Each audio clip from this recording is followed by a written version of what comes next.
चलो अब तुम लोग इसमें बताओ कहाँ तक पढ़े थे। हाँ, जो घर में पढ़े होंगे उसी को पता चलेगा कहाँ तक पढ़े थे। जल्दी बताओ। 78।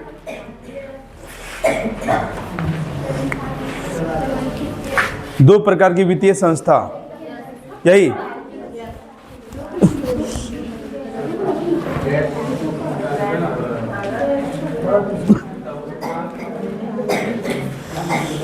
चलो तो हम लोग जो है चैप्टर वित्तीय संस्था पढ़ रहे हैं, ठीक ना। किसी भी देश, किसी भी राज्य के विकास के लिए वित्तीय संस्था, ठीक, बहुत ही ज़्यादा उपयोगी होता है। आम पब्लिकों को भी वित्तीय संस्था के माध्यम से एक तो ऋण उपलब्ध होता है, ठीक, और या फिर जो धन आपके पास एकत्रित रहता है उसको आप वित्तीय संस्था में जमा भी कर सकते हैं, नहीं तो हमारा पैसा जो है वो सुरक्षित भी कहाँ, वित्तीय संस्था में, ठीक। और जरूरत पड़ने पर हम लोगों को ऋण भी उपलब्ध कहाँ से, वित्तीय संस्थाओं से, ठीक ना। तो चलिए देखिए, बता रहा है कि वित्तीय संस्था दो प्रकार का, कौन कौन। अच्छा, बाकी जो पीछे पढ़ा था थोड़ा देखा, हम क्या बोले थे, सिर्फ एक बार बैठ जाओगे पढ़ लिखते जाओगे तो सब लिखा जाएगा। वित्तीय संस्था कटीटा से क्या होगा रे, दो प्रकार का, कौन कौन बता रहा है रे। एक गैर संस्थागत,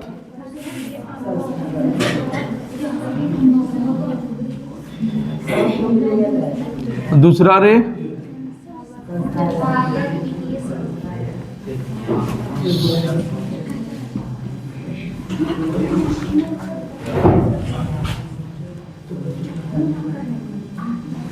देखो, तो गैर, एकदम ध्यान से सुनते चलो। गैर संस्थागत कौन, वो वित्तीय संस्था जहां आपको ऋण तो मिल जाता है लेकिन वो कोई अस्थाई नहीं होता है, वहां पर कोई कागजी काम नहीं, और कानून के द्वारा एक तरह से बोल सकते हैं कानूनी मान्यता भी उसको नहीं होता है, ठीक ना। वो क्या कहलाता है, गैर संस्थागत कहलाता है, ठीक। तो जैसे गैर संस्थागत में क्या क्या बताओ, महाजन, रिश्तेदार, व्यापारी, ये सब आ जाएगा ना। दोस्त लोग भी आ जाएगा अगर, हाँ जल्दी जल्दी आओ।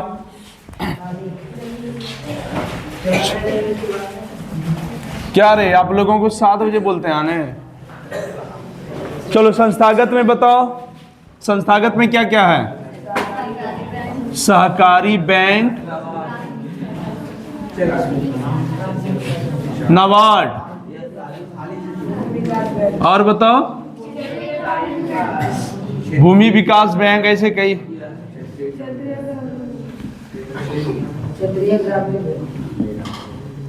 क्षेत्रीय ग्रामीण बैंक भी है। लो,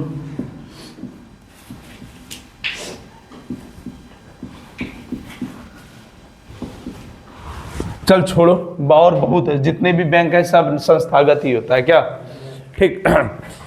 एक तरह से कह सकते हैं वैसी वित्तीय संस्था, ठीक, जो कोई ना कोई उसका अस्थाई कार्यालय हो, अस्थाई कार्यालय हो, ठीक, कानून या आरबीआई के नियम कानून के आधार पर चलता हो। किसके, आरबीआई के नियम कानून के आधार पर चलता हो, ठीक, सरकार द्वारा मान्यता प्राप्त हो, ठीक। तो वो सब क्या कहलाता है, संस्थागत। क्या कहलाता है, संस्थागत वित्तीय संस्था। तो क्या नहीं लिख पाइएगा, अगर पूछ दे संस्थागत और गैर संस्थागत से आप क्या समझते हैं, ठीक, गैर संस्थागत वित्तीय संस्था से आप क्या समझते हैं। तो बहुत बड़ा आसान है ना। वित्तीय संस्था को हम लोग पहले भी पढ़े हैं, हम तो बोले थे तुम लोग लिखना इसको, पता नहीं कौन कौन बनाते हो। अच्छा, गलती थोड़ा सा हम कर रहे हैं, देख नहीं रहे हैं। देखो अब अगला टॉपिक जो नीचे है ना, वो गैर संस्थागत वित्तीय संस्था के बारे में आपको ऐसे बता रहा है कि गैर संस्थागत वित्तीय संस्था क्या होता है। तो हम लोग जान गए, ठीक। अगर जरूरत पड़ने पर लोग गांव घर के लोगों से, रिश्तेदारों से पैसा लेता हो, ठीक, लेन देन करता हो, ठीक, तो वो गैर संस्थागत कहलाता है। गैर संस्थागत में महाजन, साहूकार, ये सब लोगों को कर्ज तो आसानी से दे देता है।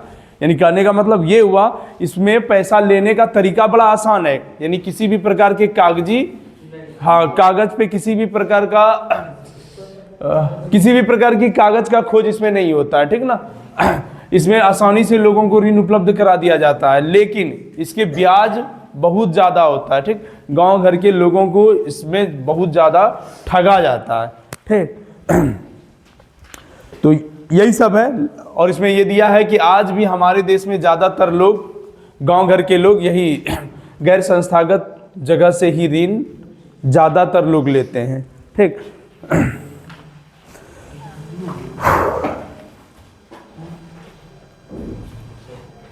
देखो इसमें भी लिखा हुआ है, इसकी अदायगी यदि समय पर नहीं हो तो ऋण अदायगी काफ़ी कष्टकारी हो जाता है, महाजन लोग एकदम तंग करने लगता है, ठीक।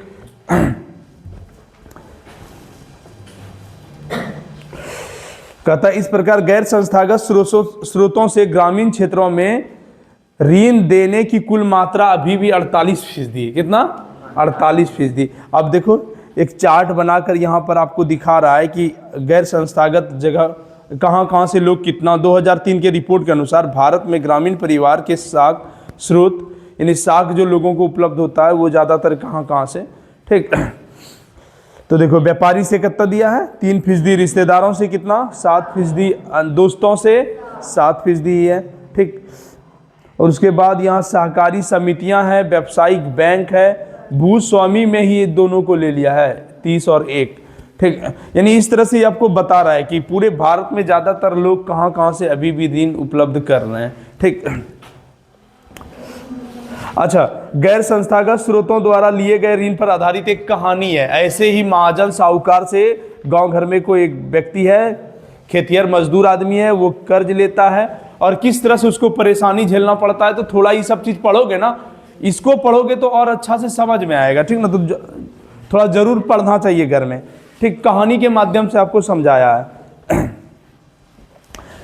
देखो अब कहता है कि संस्थागत वित्तीय संस्था के स्रोत क्या क्या पढ़े हम लोग। सहकारी बैंक, नाबार्ड, भूमि विकास बैंक, ये सब कैसा, संस्थागत, कैसा। अच्छा, अब आपको बता रहा है कि ये जो सहकारी बैंक होते हैं ना, ध्यान से सुनना, थोड़ा सा इसके बारे में अब थोड़ा डिटेल से चर्चा किया है।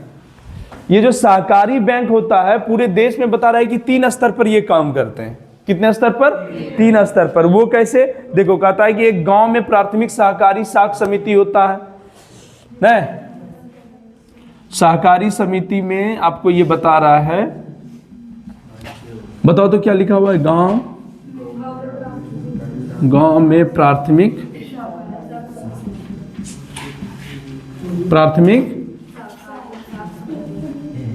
सहकारी सहकारी बैंक लिखा हुआ है, साख बैंक, सहकारी साख समिति ये लिखा है।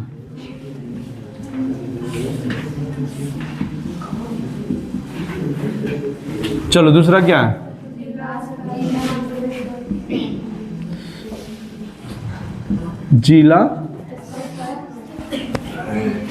जिला स्तर पर केंद्रीय सहकारी बैंक।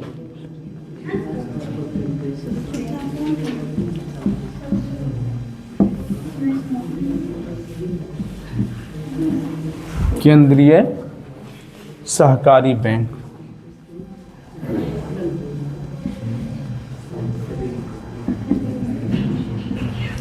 तीसरा बताओ, राज्य स्तर पर राज्य सहकारी बैंक।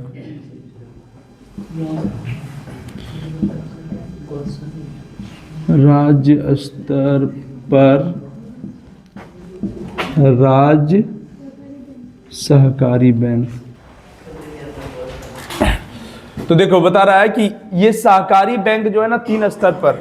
सहकारी का मतलब हम लोग पढ़े हैं मिलजुल कर, कैसा, ठीक। अब कहता है कि आप देखते हैं पैक्स का तो नाम सुने होंगे ना, आपके गांव घर में पैक्स वाला जो है अनाज अभी लेता होगा ना, तो अनाज सब लेता है। उसके बाद वो सरकार जो है उनके माध्यम से वो फिर अलग अलग जगह पर पहुंचाया जाता है लोगों को। फिर पैसा राज्य सरकार द्वारा, ठीक, जो आवंटित किया जाता है कि कितना इसको रेट वहीं से राज्य सरकार फिक्स करता है, उसके आधार पर किसानों को दिया जाता है पैसा। ठीक, तो ये तो बता रहा है कि अभी जैसे आपका अनाज ले रहा है, उसी प्रकार सहकारी, देखो बता रहा है कि सहकारी बैंक में क्या बोले, किसी भी गांव घर के लोग मिलजुल कर, तो कहता है कि मिलजुल कर, ठीक कुछ लोग एकत्रित होकर यहाँ पर क्या करता है, कुछ पैसा भी जमा करते हैं, ठीक, और फिर लोगों को जरूरत के हिसाब से, जैसे आप गांव घर में महाजनों से, साहूकारों से कर्ज लेते हैं तो इंटरेस्ट ज्यादा लेता है, लेकिन इनका ये प्रयास रहता है, ठीक, कि लोगों को कम इंटरेस्ट पर पैसा दे, लोगों को कम इंटरेस्ट पर पैसा दे। अगर ये संस्था मजबूती के साथ काम करता है तो इसको राज्य सरकार भी कुछ ना कुछ मदद करते हैं, ठीक ना, क्योंकि अगर इस तरह की चीजों को चलाया जा रहा है तो इससे एक गांव की गरीबी खत्म होगा। क्या जरूरतमंद लोगों को कम इंटरेस्ट पे पैसा मिलेगा, वो फिर आए दिन कुछ अच्छा काम अपना करेगा। तो ऐसे में राज्य सरकार को लगता है कि जो काम मेरा है वो सहकारी बैंक कर रहा है, तो ऐसे में राज्य सरकार भी इसको मदद करता है, ठीक ना। तो एक तरह से कह सकता है कि इसका सदस्य, जितने भी सदस्य होते हैं वही लोग मालिक भी होता है ना, जो सदस्य होते हैं वही इसके मालिक होते हैं, ठीक। तो मालिक ही फिर यानी कहने का मतलब वही लोग तय करता है कि किस आधार पर लोगों को कर्ज देना है, ठीक। तो देखो ये बात इसीलिए बताया आपको गांव स्तर पर। इसी प्रकार बता रहा है कि जिला स्तर पर केंद्रीय सहकारी बैंक। अब बता रहा है कि सहकारी बैंक प्राथमिक, अब जिला स्तर पर होता है, लेकिन इसको एक तरह से मदद कहां से मिलता है, केंद्र से। कहां से, केंद्र से, ठीक ना। उसी प्रकार बता रहा है कि राज्य स्तर पर भी होता है, राज्य सहकारी बैंक कहलाता है, ठीक ना।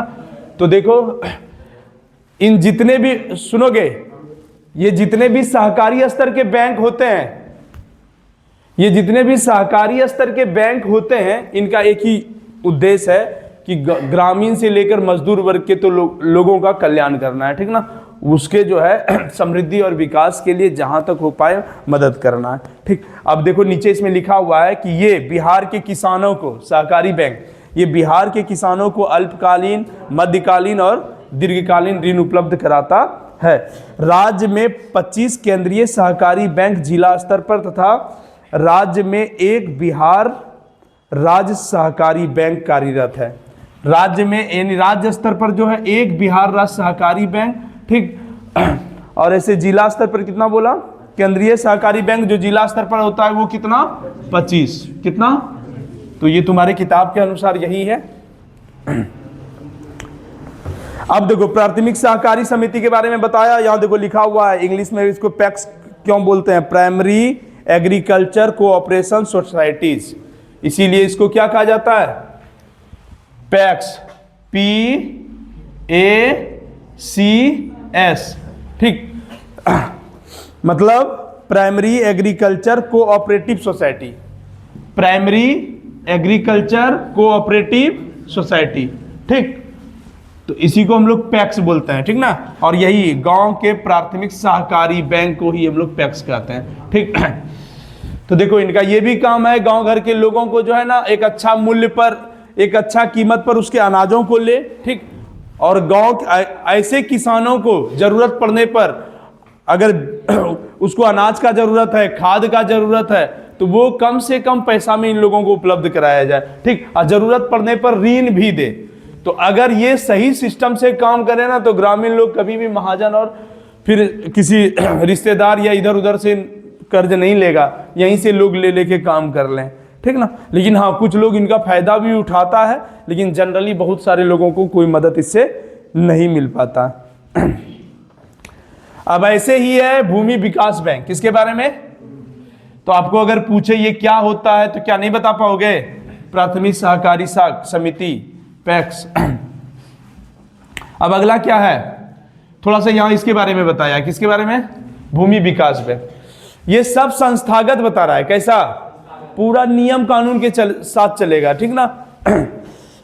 कहता है राज्य में किसानों को दीर्घकालीन ऋण उपलब्ध कराने के लिए, सोचो ये भी किसानों के ही विकास के लिए, ये भी एक ऐसी वित्तीय संस्था जो ये चाहता है कि राज्य के किसान आगे बढ़े, ठीक ना, बिहार राज्य के किसानों की स्थिति बेहतर हो।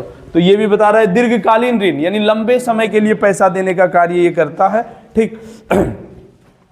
कहता है अब भूमि विकास बैंक जिसे अच्छा, पहले इसको क्या कहा जाता था? भूमि बंधक बैंक के नाम से जाना जाता था, इसे अब भूमि विकास बैंक कहा जाता है।